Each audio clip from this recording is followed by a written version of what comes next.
لبيك اللهم لبيك لبيك لا شريك لك لبيك إن الحمد والنعمة لك والملك لا شريك له. Assalamualaikum warahmatullahi wabarakatuh. Bapak Ibu jemaah haji dan umroh yang dirahmati Allah Subhanahu wa Ta'ala. Perkenalkan, kami dari tim promotif preventif Kementerian Kesehatan Republik Indonesia. Berikut ini adalah pesan-pesan kesehatan mengenai etika batuk dan bersin. Gunakan masker.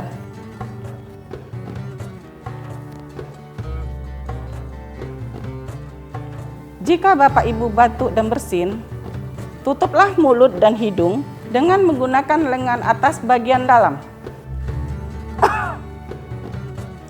Atau tutuplah mulut dan hidung dengan menggunakan tisu. Kemudian, masukkan tisu bekas batuk atau bersin ke dalam kantong plastik dan dibuang ke tempat sampah.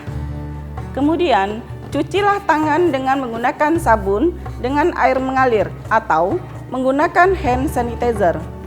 Lalu, menggunakan masker.